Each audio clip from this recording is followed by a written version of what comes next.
Assalamualaikum warahmatullahi wabarakatuh. Saya Putri Rodia Ulani dengan NIM C1CL18015 Program Studi Akuntansi Fakultas Ekonomi dan Bisnis Universitas Jambi. Dalam pertemuan kali ini saya akan menjelaskan materi akuntansi syariah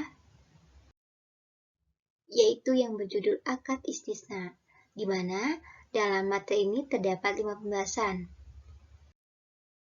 Memasuki pembahasan yang pertama yaitu mengenai pengertian akad istisna, di mana akad istisna adalah akad jual beli dalam bentuk pemasaran, pembuatan barang tertentu dengan kriteria dan persyaratan tertentu yang disepakati antara pemesan dan penjual.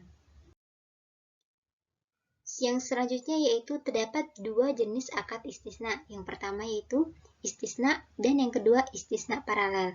Istisna adalah akad jual beli dalam bentuk pemesanan pembuatan barang tertentu dengan kriteria dan persyaratan tertentu yang disepakati antara pemesan dan penjual.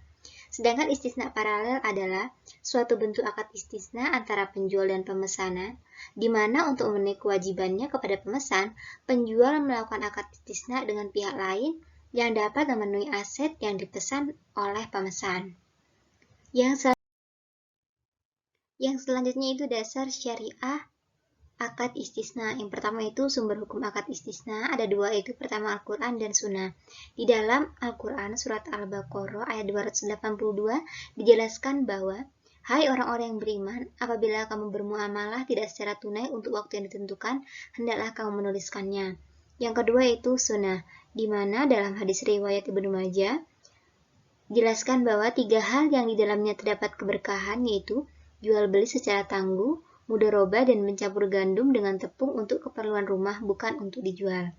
Yang selanjutnya itu rukun istisna ada tiga yaitu pelaku, terdiri atas pemesan dan penjual. Yang kedua yaitu objek akad berupa barang yang akan diserahkan dan modal istisna yang berbentuk harga. Yang ketiga itu ijab kabul. Yang selanjutnya itu berakhirnya akad istisna, di mana kontrak istisna bisa berakhir berdasarkan kondisi-kondisi. Yang pertama yaitu dipenuhinya kewajiban secara normal oleh kedua belah pihak. Yang kedua, persetujuan bersama kedua belah pihak untuk menghentikan kontrak. Dan yang terakhir yaitu pembatalan hukum kontrak. Yang selanjutnya itu perlakuan akuntansi PSAK 104. Terdapat dua akuntansi, itu yang pertama akuntansi untuk penjual dan yang kedua itu akuntansi untuk pembeli.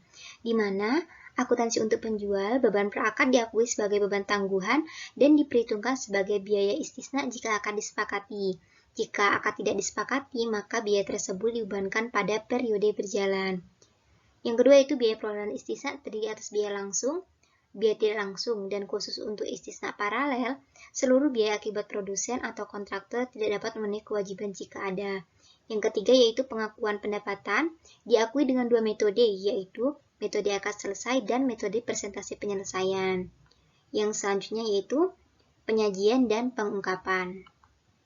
Yang kedua itu akuntansi untuk pembeli, di mana yang pertama itu untuk pembayaran tunai atas pesanan istisna, yang kedua itu pembayaran istisna secara tangguh. Yang selanjutnya itu jika pembeli menolak menerima barang pesanan karena tidak sesuai dengan spesifikasi dan belum memperoleh kembali seluruh jumlah uang yang telah dibayarkan kepada penjual, maka jumlah yang belum diperoleh kembali diakui sebagai piutang jatuh tempo kepada penjual. Dan jika diperlukan dibentuk penyisian kerugian piutang. Yang selanjutnya itu, jika pembeli menerima barang pesanan tidak sesuai dengan spesifikasi, maka barang pesanan tersebut diukur dengan nilai yang lebih rendah antara nilai wajar dan biaya perolehan. Yang selanjutnya itu penyajian dan pengungkapan.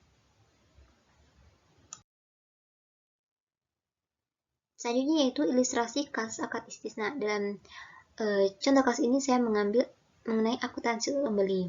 Contohnya itu yang pertama pada saat pembayaran tagihan, di mana pembeli ditagih sebesar Rp480.000. Jurnal yang dibuat yaitu aset istisna dalam penyelesaian atas utang kepada penjual sebesar Rp480.000. Yang kedua itu pembayaran terakhir dan serah terima aset istisna, di mana contohnya itu nilai akad adalah sebesar Rp1.200.000.